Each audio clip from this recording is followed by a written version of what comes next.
Hello everyone. आज की इस वीडियो में रूल्स ऑफ एक्सपोनेंट घातांक के नियम देखेंगे। चलिए दोस्तों वीडियो स्टार्ट करते हैं। रूल्स को देख लेते हैं। तो चलिए सबसे पहला रूल देखते हैं हम लोग। घातांक का सबसे पहला रूल है आपका सबसे पहला, ठीक है, वो है आपका ए टू पावर एम, ठीक है, ए to power M multiply A to power N, ठीक है, ए to power M multiply A to power N equal to होता है आपका ए to power M plus N, ठीक है, ये पहला वाला है। इसके बेसिस पे एक एग्जांपल देखें, ठीक है, एक एग्जांपल के माध्यम से समझे इसको। यदि, ठीक है, यदि 3 टू पावर 5 है, ठीक है, 3 टू पावर 5 है मल्टीप्लाई 3 टू पावर 4 है, ठीक है, 3 to power 5 multiply 3 to power 4। तो इसको कैसे लिख सकते हैं हम लोग? यहाँ पे 3 और 3 इसको एक बार लिखेंगे, ठीक है, 3 और घात को जोड़ देंगे, ठीक है, क्या है 5 + 4 इसके आधार पे, ठीक है, ए to power M plus N. तो यह है आपका पहला रूल। मतलब अगर कोई दो संख्या हो जो समान हो तो उसके पावर को जोड़ देंगे और उस संख्या को एक बार लिख देंगे, ठीक है।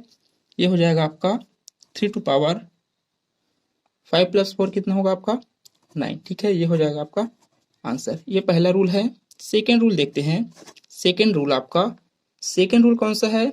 यदि, ठीक है, ए टू पावर एम और इसके ब्रैकेट के पावर में लिखा है एन, ऐसा हो, ठीक है, ए टू पावर एम और ब्रैकेट में क्या है पावर एन है।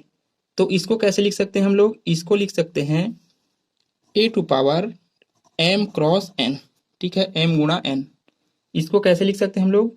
ए टू पावर एम ब्रैकेट, ठीक है, ब्रैकेट बंद, पावर एन है, तो इसको क्या करेंगे हम लोग? ए के पावर एम गुणा एन लिख सकते हैं। एग्जाम्पल के माध्यम से समझिए इसको। यदि, एग्जाम्पल है आपका, यदि 3 टू पावर यदि 2 लिखा है और उसके पावर को लिखा है आपका 4, ठीक है, 3 टू पावर 2 और पूरे का पावर 4 लिखा है, तो इसको कैसे लिख सकते हैं हम लोग? 3 टू पावर 2 × 4 ऐसे लिख सकते हैं। और इसको यदि हम लोग सॉल्व करेंगे, इसको सॉल्व करेंगे तब कितना आएगा? 3 टू पावर 8। ये हो जाएगा आपका आंसर, ठीक है। ये है आपका second rule.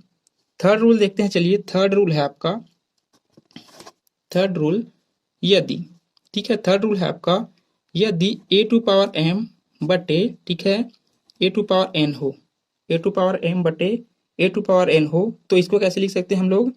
A to power M minus N, ठीक है, ए to power M minus N. Example के माध्यम से समझिए इसको। यदि, ठीक है, यदि 2 टू पावर 12 हो और, ठीक है, बटे 2 टू पावर 6 हो, तो इसको कैसे लिख सकते हैं हम लोग? 2 को एक बार लिखेंगे और घातांक को घटा देंगे, ठीक है, घात को घटा देंगे। तो घात है आपका 12 - 6, ठीक है, 12 - 6 कितना हो जाएगा? ये हो जाएगा आपका 2 टू पावर 6। ये हो जाएगा आपका आंसर। ये हो गया आपका थर्ड रूल। चलिए और देखते हैं। चलिए आगे देखते हैं और फोर्थ नंबर का रूल देखते हैं। फोर्थ नंबर का रूल है आपका, यहाँ से देखते हैं फोर्थ नंबर का रूल, ठीक है। फोर्थ रूल क्या है आपका? चौथा है आपका, यदि, यदि हम लोग ए गुणा बी लिखे, ठीक है, ए गुणा बी और पूरे का पावर लिख दे दी हम लोग एम, ठीक है, ए गुणा बी पूरे का पावर एम, तो इसको कैसे लिखा जा सकता है? इसको लिखा जा सकता है ए टू पावर एम गुणा बी टू पावर एम, ऐसे लिख सकते हैं हम लोग, ए टू पावर एम गुणा b to power m. Example के माध्यम से समझे। यदि, यदि 4 × 3, ठीक है, 4 × 3 इसका पावर है आपका 4, 4 × 3 पावर में है 4, तो इसको कैसे लिख सकते हैं हम लोग? 4 टू पावर 4 लिख सकते हैं और गुणा कर सकते हैं 3 टू पावर 4, ऐसे लिख सकते हैं, ठीक है। ये आपका है फोर्थ नंबर का रूल। चलिए पांचवा रूल देखते हैं, फिफ्थ नंबर का। फिफ्थ नंबर का रूल है आपका, यदि, ठीक है, ए अपॉन बी पूरे का पावर है आपका m, ठीक है, a अपॉन बी पूरे का पावर m। इसको कैसे लिख सकते हैं हम लोग? इसको लिख सकते हैं a टू पावर m बटे b टू पावर m, ऐसे लिख सकते हैं। इसको कैसे लिखा जा सकता है? a टू पावर m बटे b to power m। Example के माध्यम से समझें। 4/2, ठीक है, 4/2 और पूरे का पावर है आपका 6, 4/2 पूरे का पावर 6, तो इसको कैसे लिख सकते हैं हम लोग? इसको लिख सकते हैं 4/6/2 टू पावर 6, ऐसे लिखा जा सकता है। यह है आपका फिफ्थ नंबर का रूल। चलिए सिक्स नंबर देखते हैं, छठवां नंबर। छठवां नंबर रूल है आपका, यदि, ठीक है, यदि ए टू पावर 0 हो, ठीक है, ए टू पावर 0 हो तो इसका वैल्यू होता है 1, ठीक है, जहां a does not equal to 0।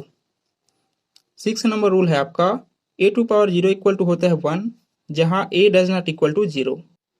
चलिए छठवें नंबर के रूल को प्रूव करके देखते हैं। यहाँ पे आपका ए टू पावर 0 इक्वल टू 1 है, इसको कैसे प्रूव करेंगे चलिए देखते हैं। यहाँ पे क्या करेंगे आप लोग, ए टू पावर m बटे ए टू पावर n, इससे लेके चलना है आपको, ठीक है। इक्वल टू होगा आपका, इसको कैसे लिख सकते हैं हम लोग, ए to power m minus n ऐसे लिख सकते हैं, ठीक है, जहां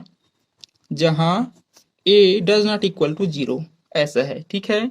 अब यहाँ पे यदि हम लोग करें m बराबर n, यहाँ पे यदि m बराबर n हो तब कैसे होगा, यहाँ पे यदि m बराबर n हो तब n के जगह पे हम लोग क्या रखेंगे, m रखेंगे। तो चलिए देखते हैं, ए टू पावर m बटे ए टू पावर m हो जाएगा, n की जगह पे m रखेंगे क्योंकि इक्वल है, equal to a m minus m, ठीक है। n के जगह पे यहाँ पे भी क्या रखेंगे हम लोग, m रखेंगे, n के जगह पे m रखेंगे। अब ये क्या हो जाएगा आपका, ये क्या हो जाएगा, कैंसिल हो जाएगा, ठीक है, दोनों कट के कितना हो जाएगा, 1 हो जाएगा, इक्वल टू यहाँ पे घात घट जाएगा, m से m घटा देंगे 0 हो जाएगा, तो ए टू पावर 0, मतलब ए टू पावर 0 इक्वल टू क्या होता है, 1 होता है। यही हमको क्या करना था, प्रूव करना था।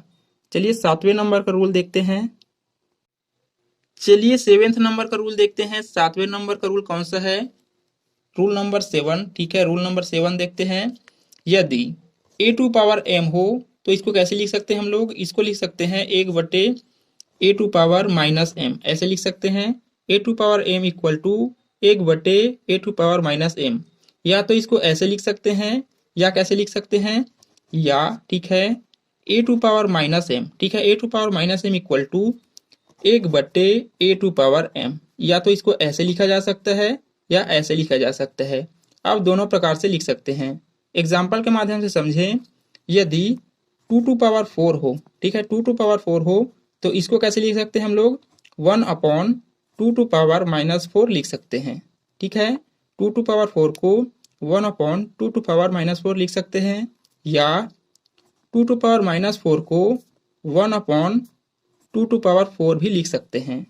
2 का पावर माइनस 4 को 1 अपॉन 2 का पावर 4 लिख सकते हैं। यह है आपके घातांक के कुछ नियम। उम्मीद करते हैं ये वीडियो आपको समझ आ गया होगा। वीडियो समझ आया होगा तो वीडियो को लाइक कीजिएगा, शेयर कीजिएगा, और इसी तरह के और वीडियोस के लिए चैनल को सब्सक्राइब करके बेल नोटिफिकेशन को ऑल पे क्लिक कर लीजिएगा। Thank you.